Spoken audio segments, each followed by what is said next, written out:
Olá, meus camaradas, meus pequenos amigos, bem-vindos ao CC Podcast Edition. Hoje é a primeira vez que eu e Inês Abrantes estamos juntas na vida. Ter feito uma rima agora. Eu e Inês Abrantes, Primeira vez com comandantes. Mas isso já existia, era na cidade, era um programa que era a primeira vez que eu Gonçalo e a Inês. Eu não queria imitar. Exato. Mas não estamos sozinhas, não estamos sozinhas. Aliás, estamos muitíssimo bem acompanhadas. Com quem, Maria? Dizes tu ou digo eu? Rodrigo Teaser, um aplauso para o Rodrigo. Bem-vindo ao Obrigado, Bem-vindo, muito obrigado. Rodrigo, aqui ao curto-circuito, pela primeira vez, Sim, não é? muito obrigado. Como é que Prazer. estás? Já vimos que estás em modo... Eu vim da melhor forma. E é mesmo. É que eu vou admitir, é um bocado desconcertante quase, porque é demasiado real. Eu nunca tive Com o Michael Jackson pessoalmente. Não, mas eu conheço a minha irmã mais velha, as minhas irmãs foram ver um concerto dele, por exemplo. Sim, ele fez aqui. Ele fez aqui. Eu nunca fui ver, então é o mais perto que eu me estou a sentir. E é o que eu te vou começar por perguntar. As pessoas passam essa energia para ti? Sim. Quem não teve a oportunidade de conhecer o Michael Jackson passa essa energia de parecer que está com ele? É muito engraçado, porque você percebe o quanto o Michael ocupa esse lugar do imaginário das pessoas. Quando você passa... Às vezes acontece de gravar uma matéria para um programa de TV ou alguma ação mesmo publicitária que querem que você atravesse um lugar com muita gente. As pessoas têm essa reação de... Será que ele ressuscitou? E é uma coisa que, assim, é engraçado, porque todo mundo sabe, infelizmente ele se foi, mas de alguma forma a imagem dele causa ainda essa Causa coisa muito impacto, eu acho que vai sempre causar. E eu acho isso muito bacana, porque as pessoas, elas me tratam... Sempre é um tratamento carinhoso. Uau, isso é Por muito mais que seja uma coisa impactante, ou por mais que seja... Sempre é um tratamento de... porque o Michael... Ele tá nesse lugar, né? As pessoas tratam ele dessa forma. Mas, Rodrigo, quando tu apareces numa entrevista, em televisão, tu vais sempre caracterizado? Nem sempre. Nem sempre. Na verdade, essa oportunidade que a gente está tendo de trazer o show aqui a Portugal e de poder mostrar ao público português o meu trabalho e quem eu sou, a gente entende que é importante que eu esteja assim para as pessoas saberem do que se trata.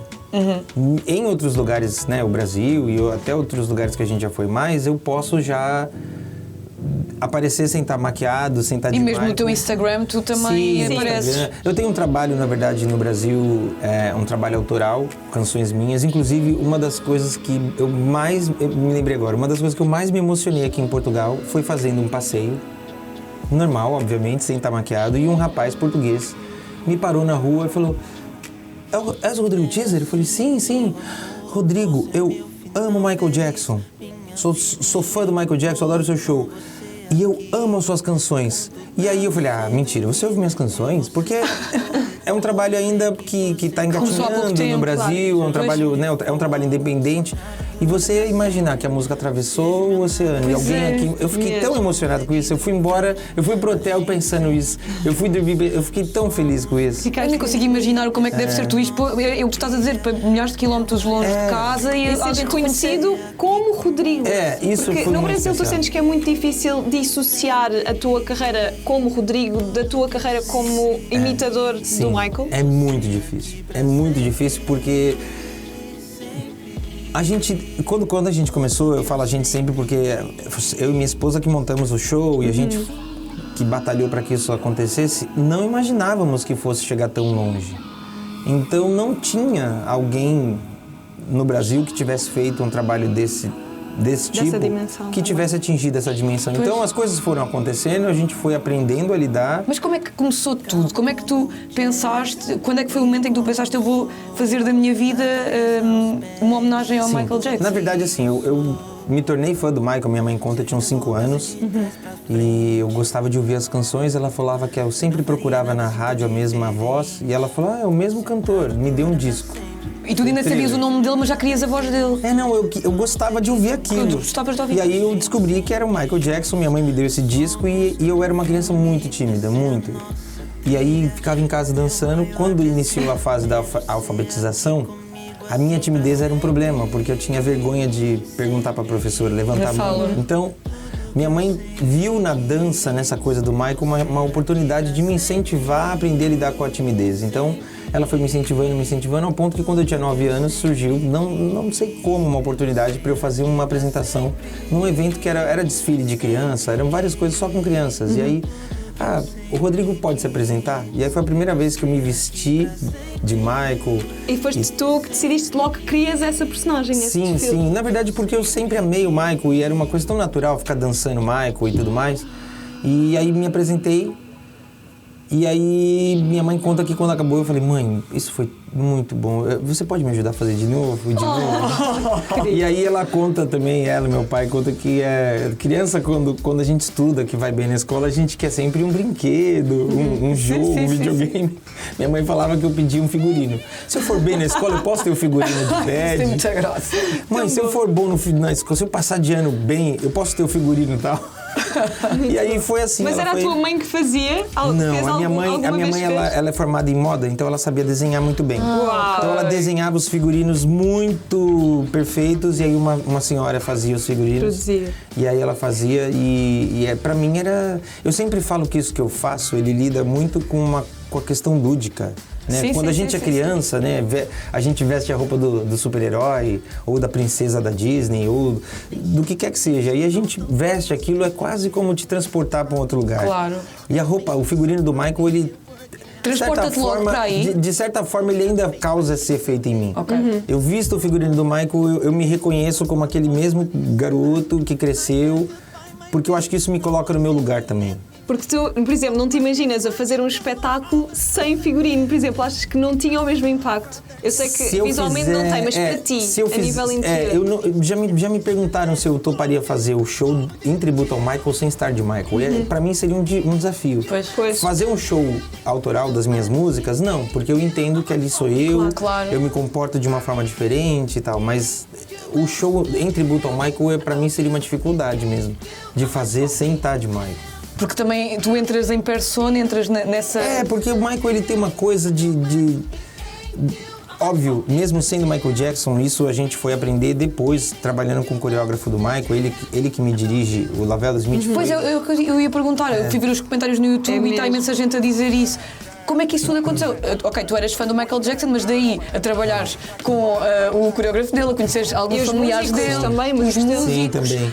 de repente a seres a pessoa no mundo que Mais reconhecida. como parecida com o Michael Jackson, não Na é? verdade, nada foi planejado, as coisas elas foram acontecendo de uma forma tão natural, porque eu fazia isso quando eu era criança, depois eu fazia quando eu era adolescente, e aí chegou um momento que eu ia me formar, minha família veio e falou, e aí, vai fazer faculdade? O que você pretende? E aí eu falei, olha, eu queria muito viver de arte, eu queria muito viver de música, eu quero viver disso.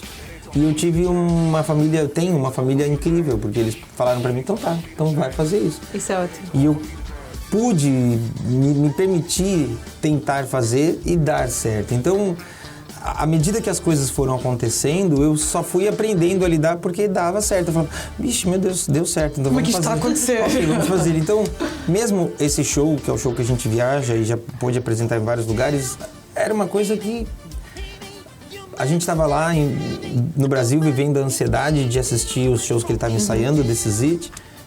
Quando ele se foi aquela tristeza. Meu primeiro sentimento era de não fazer mais isso, porque eu achava que uma vez que ele tinha partido, não tinha para que eu fazer isso. Eu falei, Mas que até faria mais sentido para nós todos matarem as saudades. Achas que podia ser mal interpretado? Sim, eu morria de medo de acharem que eu estava prostituindo a arte dele. Estou a perceber, ok. E ser mal interpretado no sentido de, quem é esse cara?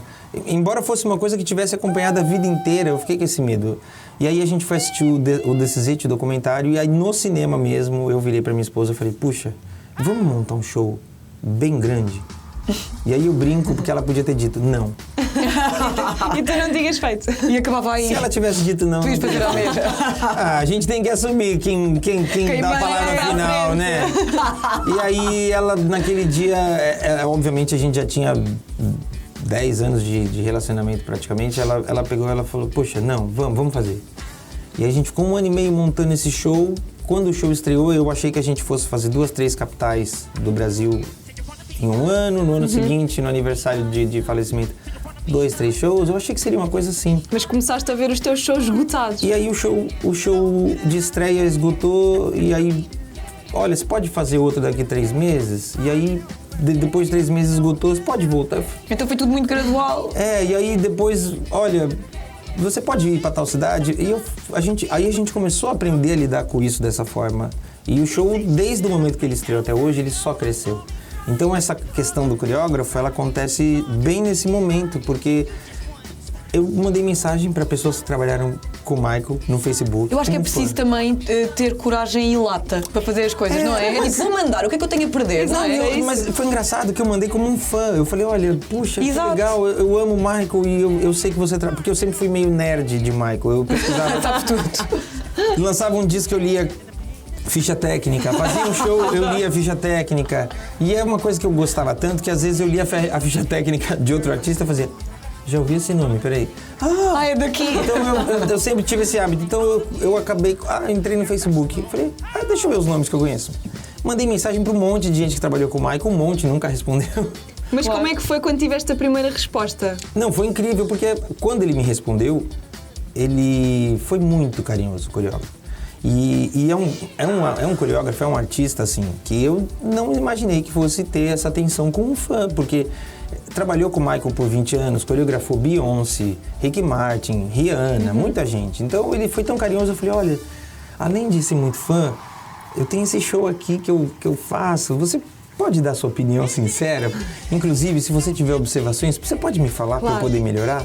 E para minha surpresa, ele falou, nossa, peraí, isso daí tá muito bem feito. Quem que produziu? E eu falei, foi a minha esposa. E de início ele ficava, não, quem produziu, de fato? Minha esposa. Eu falei, não, fui eu e minha esposa, nós fizemos tudo.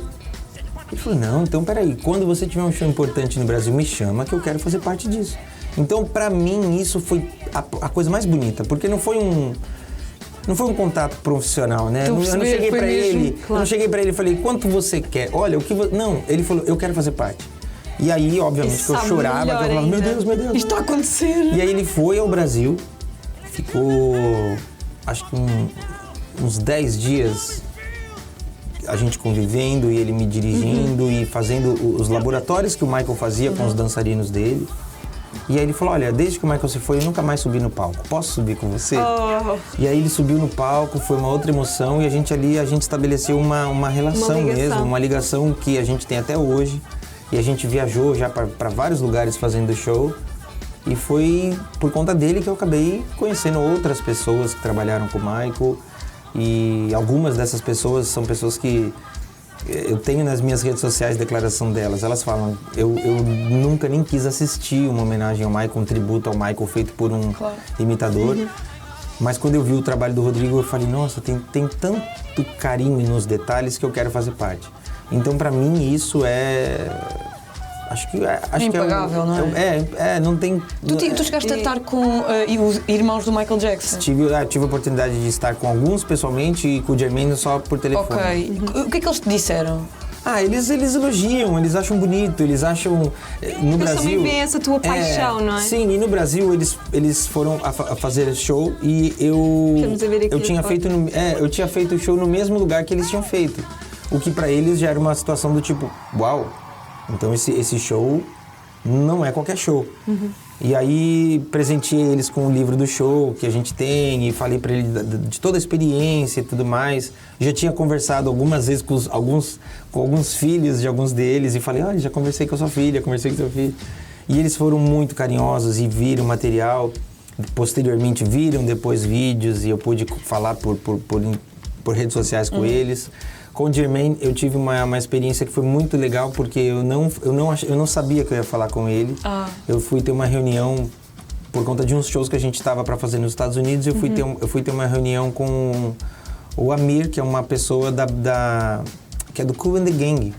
Ok. E ele não tem relação nenhuma, assim, aparentemente eu não sabia que eles tinham relação. E aí a gente foi, mostrei o material, e aí o Amir falou, olha, eu vou fazer uma ligação para uma pessoa, que eu já mandei o seu material e eu falei com ele, e eu falei pra ele que eu queria muito que ele te desse um feedback, um carinho. E eu, sem saber do que se tratava, quando ele liga, era o Jermaine. Uau! E aí foi muito legal, porque a gente ouve muitas coisas a respeito da família. E família, todo mundo tem família, todo mundo sabe. Família é uma relação que ela é complicada mas que o amor não deixa de existir. Claro que sim. Então, quando o Jermaine falou, eu falei, Jermaine? E ele falou, olha, rapaz, parabéns, eu ouvi coisas tão bonitas a teu respeito, nossa. Uau, isso deve ser uma sensação. E aí, nossa, eu fiquei tão grato a ele, foi uma ligação rápida, quer dizer, rápida. Rápida, mas importante assim, e marcante. Acho que uma ligação de uns 8 minutos, talvez. Mas, sim, mas nem é tão rápido assim. Claro. Mas foi tão legal ouvir tudo que ele falou. E aí, na ocasião, ele falou, olha, não, infelizmente eu não estou nos Estados Unidos, estou aqui na Europa, papapá. E aí eu agradeci muito ao Amir por isso, porque, enfim, depois soube que até a questão das bandas, eles tinham uma relação muito mais íntima, e foi justamente essa relação que fez com que os irmãos voltassem aos palcos depois que o Michael partiu. E para mim foi incrível isso, né? Depois disso eu tive a oportunidade também de estreitar um pouco, de conversar bastante com os sobrinhos do Michael. E eles são pessoas incríveis, são pessoas assim, o Michael produziu discos deles quando eles eram adolescentes, eles tiveram uma carreira de sucesso, ainda fazem música, ainda fazem show e foram também muito atenciosos. Um deles, durante a pandemia, a gente fez algumas lives beneficentes, um deles, o TJ, mandou um vídeo especial pro Brasil através da minha live. Que fixe. Então são coisas assim, eu sei que eu sou né? O Michael é gigantesco, tem milhões que amam o Michael, milhões que imitam o Michael. Mas tu também és gigantesco, Rodrigo, e também tens milhões, e já vamos falar sobre isso, aliás, porque atingiste há pouco tempo a marca de 1 milhão de seguidores no teu Instagram. Rodrigo, tu és incrível a imitar o Michael, queremos saber se és incrível a jogar os nossos jogos e por isso vamos fazer uma pequena pausa para prepararmos aqui o nosso primeiro jogo e já voltamos.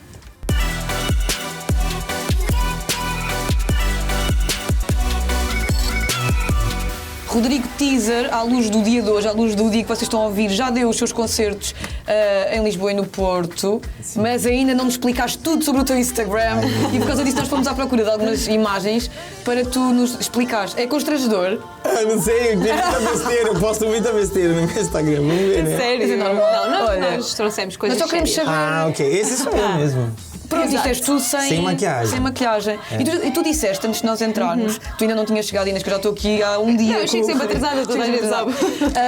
Tu disseste-nos que mesmo cá em Portugal já te reconheceram sem maquiagem. Sim, porque esse rapaz mesmo que falou da minha música, eu não estava maquiado. E aí, porque isso é uma coisa ainda nova pra mim lá no Brasil mesmo. Porque as minhas músicas começaram a ter um público maior agora, e botar os videoclipes em TV, e passei a dar mais entrevistas sem estar maquiado também lá no Brasil, então é uma coisa nova. E aí porque és tu que faz a tua caracterização. Sou eu mesmo aqui. Vais experimentando o que é que fica aqui, o contornozinho. Algumas, é aquela coisa, às vezes dá errado, às vezes dá certo, aí o que dá certo... Mas é como o eyeliner, às vezes nós fazemos o eyeliner bem, outras vezes fazemos mal. Nossa, mas pra mim é a coisa que eu odeio quando eu erro os olhos, mas quando eu erro o nariz, eu falo, pois, porque faz toda a diferença, Aí eu tenho que tirar a maquiagem porque o nariz do Michael era um símbolo da cara dele, portanto faz todo o sentido. E toda essa questão, né, aqui, esse contorno que eu vou fio a fio, é uma coisa que o Michael tinha. Inicialmente era o próprio cabelo, depois ele tatuou. Quando ele perdeu o cabelo, ele tatuou. Era uma tatuagem. Incrível. E aí eu, obviamente, né, não vou tatuar, então eu vou lá. Exato, olha o que seria tudo de Rodrigo sem caracterização, mas depois tatuado aqui. O pessoal fala, Porquê isso? Estamos a ver aqui outra fotografia tua, aliás, num show, precisamente em personagem. Quem é que faz os teus figurinos? Quem é que idealiza? Continua a ser a tua mãe? Não. Hoje é assim, hoje eu tenho... Na verdade, eu tenho uma pessoa no Brasil que ela costura, ela é incrível, chama Jael. Esse figurino que eu tô usando, ela fez. É lindo. É lindo. E a gente vai muito fiel, assim. A gente tenta encontrar o tecido, o caimento, o cordão, os botões. E depois, se puderes deixar cá em troca do Uno. Exato. E alguns figurinos como esse, obviamente ela faz toda a parte de tecido, mas tem o Michael gostava muito de o tema militar, então tem brasões. E alguns brasões você tem que comprar o brasão igual, né?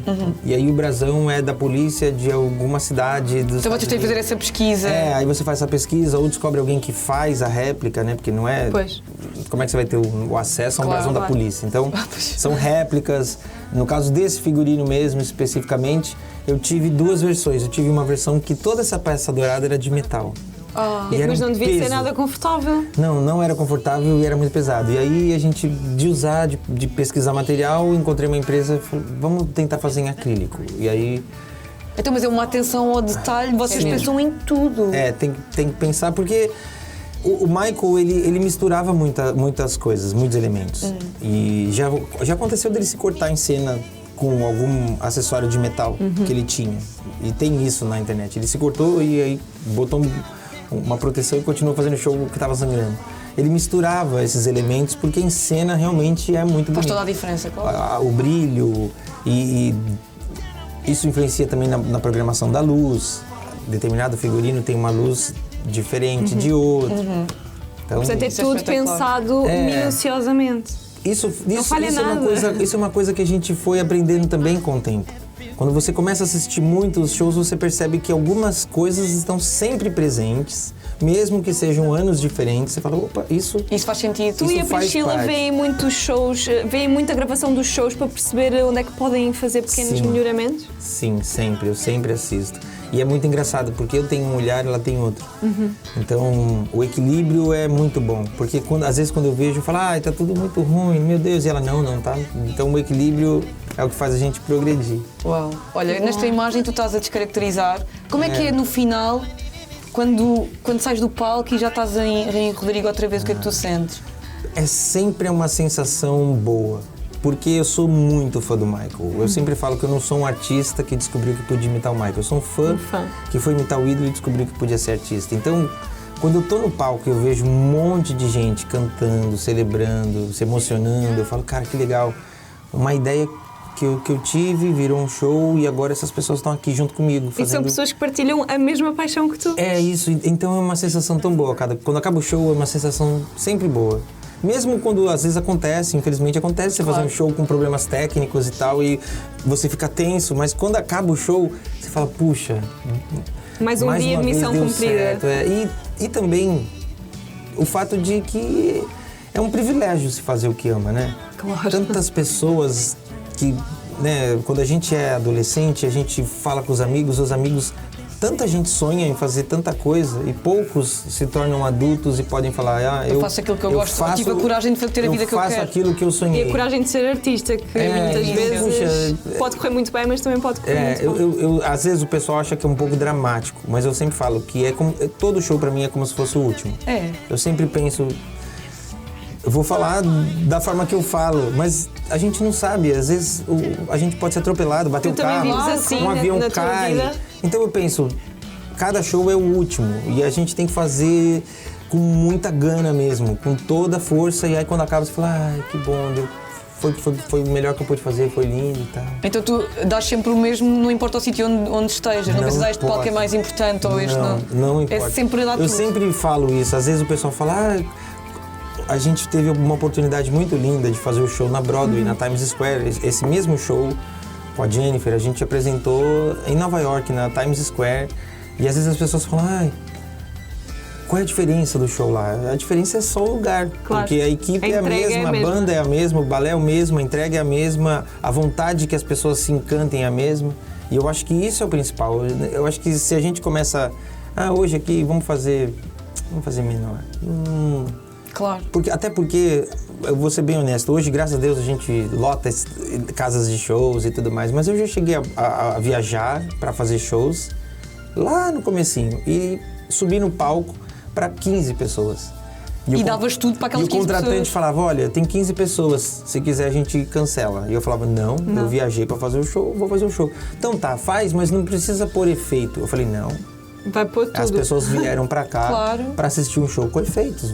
E se calhar isso é que te fez chegar onde estás agora. Então, é muito legal, porque essas 15 pessoas, nunca esquecer elas de onde voltaram. E hoje a gente faz show nas mesmas cidades. A gente faz show para 2, 3 mil pessoas e essas 15 pessoas vão até hoje. Ai pá, até estou arrepiada. Falar em montes de pessoas, 1 milhão de seguidores no Instagram, não é? Tem mesmo um monte de pessoas. Como é que é para ti de seres seguido e acompanhado por 1 milhão de pessoas? É muito incrível. Uma coisa que eu sempre falo pra galera é que assim, as redes sociais, elas são um fenômeno muito diferente no Brasil. O brasileiro consome rede social de uma forma muito apaixonada, assim. às vezes eu considero até um pouco de exagero a relação do brasileiro com a rede social. Então, isso me fez atingir números que chamassem a atenção de, obviamente, fãs do Michael de fora do Brasil e a oportunidade, né? Cada vez que a gente vai num lugar, as pessoas assistem o show e essa oportunidade mesmo que eu tô tendo aqui, isso me faz atingir pessoas, né, do lugar que eu vou me apresentar.